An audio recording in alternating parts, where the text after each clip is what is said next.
My name is Jacqueline Bush, and I am an editorial and celebrity hairstylist. My clientele has included Faith Hill, Mark Ruffalo, Terrence Howard, Gwyneth Paltrow, Jane Krakowski.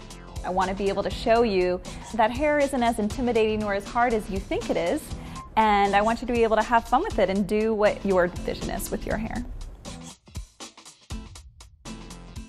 So now I'm going to show you how to use a curling iron.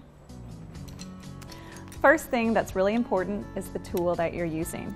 Mine has a rolling handle. I'm going to turn that to the lock position because normal people like yourself will not be using that. That's a professional way.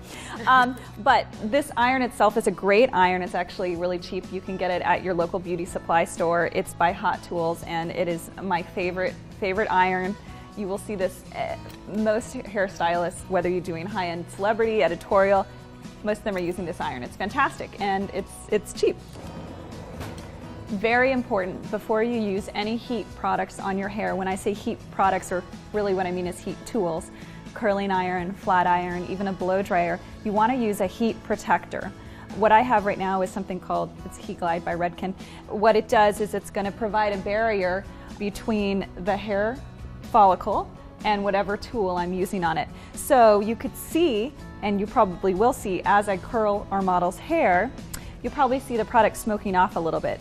That's a good thing because I know that I put the protector on and what it's doing is smoking off the product. If you're using a heat tool on your hair and your hair is smoking and you haven't used a heat protector product, you probably want to be concerned that your hair might be burning. In this situation, it's actually not. I know what the smoke is. But you know, it's always important when you're using any kind of heat product, you want to keep the tool moving in constant motion. If you let it sit, that's what's going to dent the hair. You also want to be careful of how long you put it on the hair. Now this is the main difference in when you're getting that like really pretty curl or getting it super straight. Now, I've already actually put heat protector on our model's hair, but what you want to start off using for her, she's got a lot of hair. So I'm going to show you. As you can see, I've got, this product is pretty clear, but I've got about 3 fingertips full for her hair. For my own hair, seeing how short it is, I probably just use one fingertip amount. I start at the ends. The ends you want to start out because that's what gets the least amount of oil. You start at the ends, you work your way through the mid shaft. Now you can even put a little heat protector on before you start blow drying. You could do this after your hair is already dry, say the next day you want to use an iron on it, you can definitely do that, that's okay. Getting those ends really good. You can then comb it through. I'm going to use a wide tooth comb. The reason I'm doing that is just making sure that product is distributed evenly. My iron is heating up. Now, this iron gets really hot, okay? Do not touch this part. Unless it has the special glove, which they do make now, they make yes. Yeah. They have the curling irons that you can use with a glove. Those are fantastic and I think so great for people that get scared around the heat. You're going to take your little section. I always silk the hair before I do whatever I'm going to do to it. Silking the hair, what I mean by that is running the heat tool through the hair. As you see, that was very quick. Just like that. It gives it enough heat. The hair actually feels hot to touch. What that's going to do is make this hair receptive to whatever I want to do with it. So we know we want to curl the hair. I'm going to show you actually in a section. We're going to do this section over here.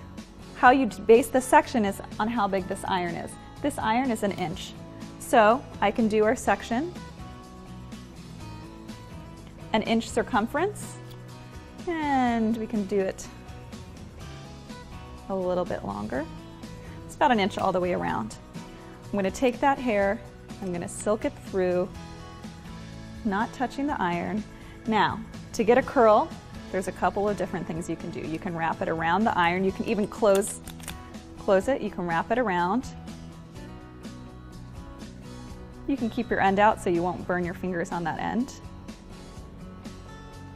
Now as I take that out, as you notice, I didn't put that on her face and I also didn't touch the iron. That gave it a little bit of a wave. I'm going to show you another kind of curl. You can take the iron, silk it through, then you can just curl the hair. Leave it on for a few seconds.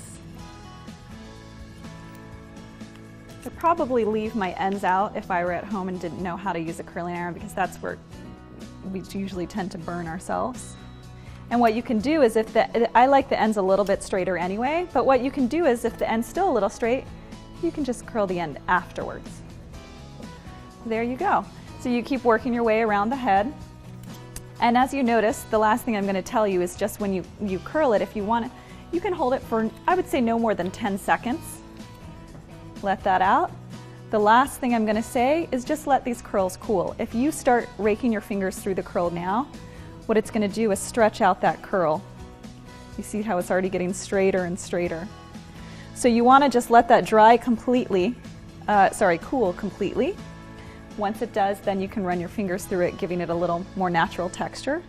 And that's how you use a curling iron.